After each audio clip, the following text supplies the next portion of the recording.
what's funny? When you think about it, like when you really boil down Star Wars to like its most basic elements, it's really just about a bunch of space wizards making a lot of mistakes all the time.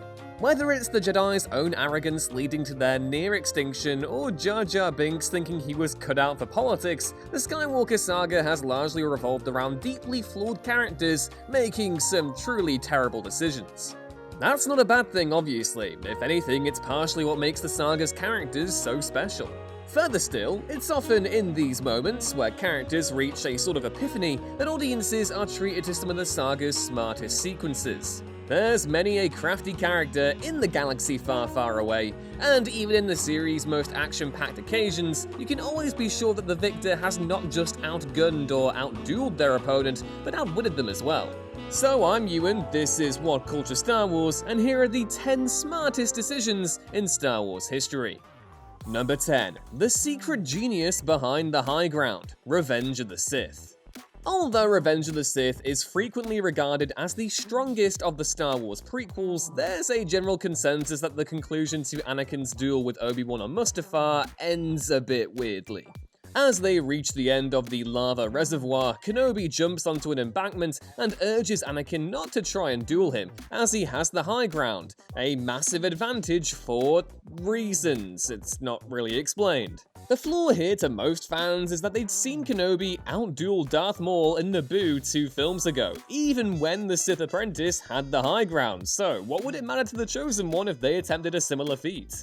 Well, that sort of answers the question in a way. Obi-Wan's plea to Anakin not to try it is a direct reference to his encounter with Maul in Episode 1, but whereas Maul was arrogant enough not to consider his opponent would attempt such a feat, Kenobi is way more prepared, and knew Anakin would try to replicate his heroics on Naboo. Number 9. Maul kills Qui-GON Jinn, the Phantom Menace. Chalk this up to being more a happy accident than a conscious decision to alter the course of the galaxy, but there's no denying killing Qui-Gon was the smartest thing Palpatine himself probably doesn't even realize he accomplished. Clone Wars producer Dave Filoni has previously spoken at length about how Duel of the Fates is secretly Star Wars' most important scene back in 2020, and the evidence, now of course backed up by expanded material from the books and animated shows, more than lends itself to his reasoning. Qui-Gon Jinn is essentially the only Jedi who sees where the Order is heading at the time of the Phantom Menace. He's also a bit of a maverick, a scholar with a true reverence for the Force and a curiosity for prophecy, first stoked by his master Count Dooku decades earlier. Perhaps more important, however, are Qui-Gon's fatherly qualities. He's the father figure Anakin desires and would have happily trained him away from the Jedi had they refused. Qui-Gon's death seals Anakin's fate though. He's trained by Obi-Wan, who's less a father and more a brother, and is isolated by Palpatine, who exploits the Jedi Order's secrecy to his own benefit. Had Qui-Gon lived, there's a solid chance that Anakin may never have turned. Number 8. Galen ERSO designs the Death Star's fatal flaw. Rogue One, a Star Wars story. By providing further context to the first Death Star's destruction, Rogue One transforms a much joked about plot point from A New Hope into something emotionally wrought that lays bare the odds the rebellion was up against in sometimes terrifying detail. So a shout out, if you will, to Galen ERSO, the former Imperial turned saboteur who purposefully designed the Death Star's fatal flaw. Played by the ever-wonderful Mads Mikkelsen, Galen was one of the principal architects of the Death Star who went into hiding, but after realizing the Empire would complete the weapon with or without him anyway, he understood that the best shot anyone had at destroying it would be if he undermined its construction from the inside. Without Galen's noble sacrifice, the Empire may have been able to build a truly impenetrable planet killer, a hero of the Alliance along with the rest of Rogue One. Number 7. Luke throws his lightsaber away, Return of the Jedi. Nailing down just one scene as Star Wars' best is a tricky task, but one that must surely be in the running has to be Luke Skywalker's final confrontation with Darth Vader and the Emperor in Episode 6. It's a wonderful duel, and it's also unlike any other in the franchise, in that it's one you don't want Luke to win. Both he and his father are being manipulated by the Emperor, and there's a wonderfully haunting John Williams composition that adds to the unease of seeing father and son fight to the death. The duel ends once Luke fully taps into the dark side and unleashes his anger on his father, but he realizes his mistake once the Emperor begins to goad him into executing him.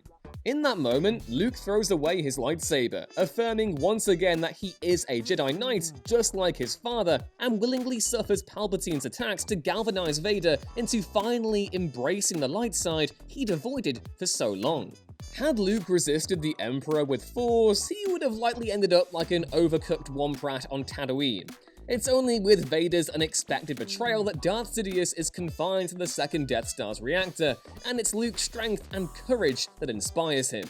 Number 6. THRAWN climbs the Imperial ranks. Star Wars THRAWN. Timothy Zahn has been a big part of the Star Wars mythos for almost 3 decades now, and is most famous for creating THRAWN, a tactical chiss genius who ascended the ranks of the Empire to eventually assume command of the Imperial remnant after Return of the Jedi. THRAWN was wiped from the Star Wars canon when Disney decided to reboot the expanded universe and start anew in 2014, but his popularity meant he wouldn't lay dormant for long. THRAWN made his anticipated return in the second season of Star Wars Rebels, and Zahn was tasked once again to explore the character in a series of novels set during the Age of Rebellion. The THRAWN of the new canon isn't quite the same as the one of yore, but he's still a ruthless customer and one of the more unique villains in the Star Wars mythos. He's also one of the most intelligent, and the fact he hails from the unknown reaches of the galaxy begets a kind of wisdom few others would be able to match. THRAWN's time with the Empire, at least for now, doesn't end well, as he gets sucked into the unknown regions by Ezra Bridger at the end of Rebels, but few can deny just how smart he is up until that point.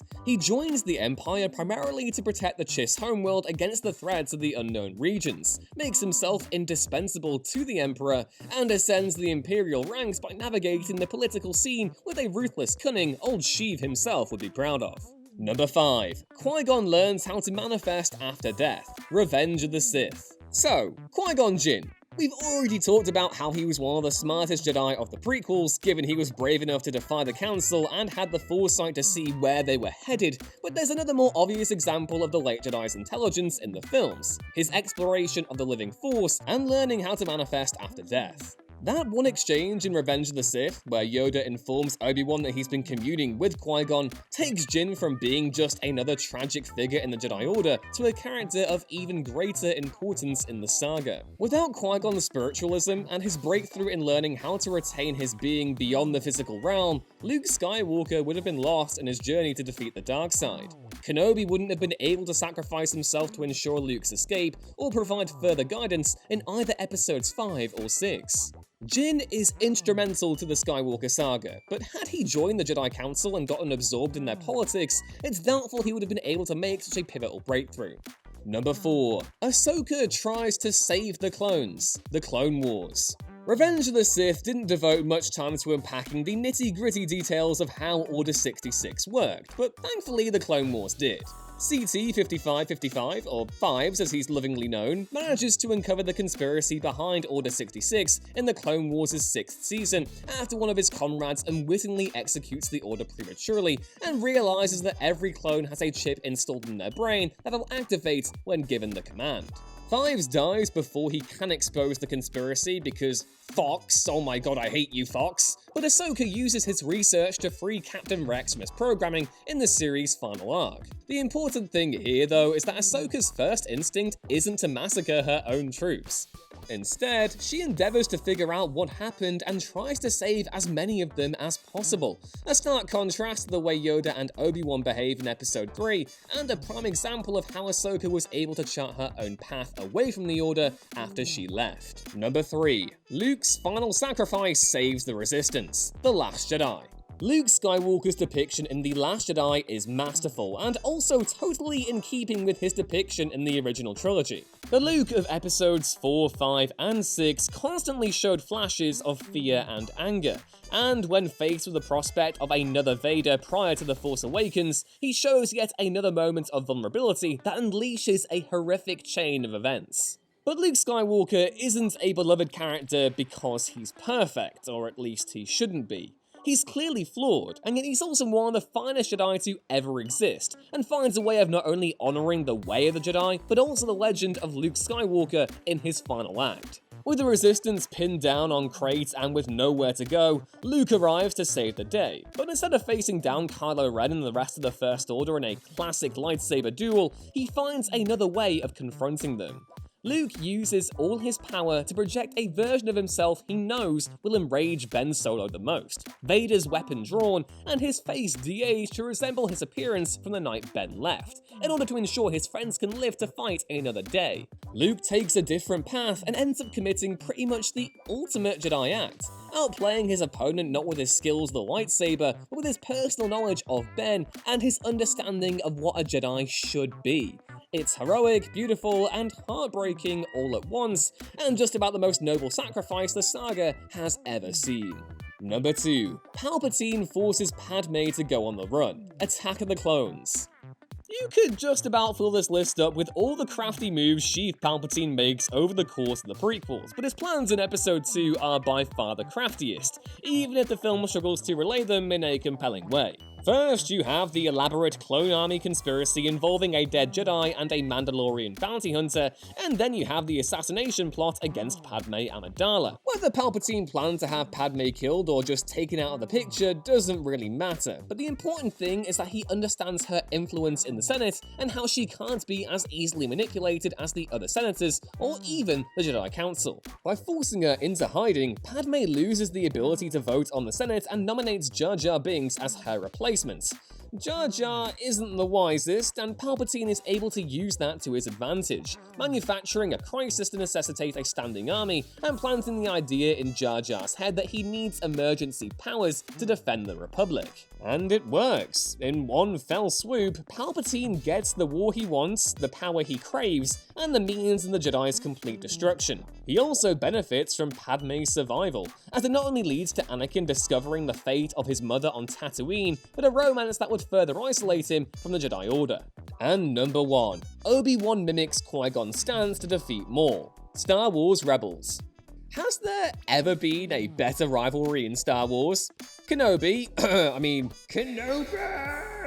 was Maul's obsession for many years, but it would take years for him to catch up with his old rival following the conclusion of the Clone Wars. After seeing a vision of twin suns in a Sith holocron, Maul heads straight to Tatooine, determined to finally have his revenge. He eventually finds Obi-Wan and the two ignite their lightsabers. This is where things get ridiculously clever. In the scene, you can see Kenobi shift between a number of stances. First, he adopts his stance from the Clone Wars, Sarisu, before adopting his stance from A New Hope, and then to the one used by his old master Qui-GON.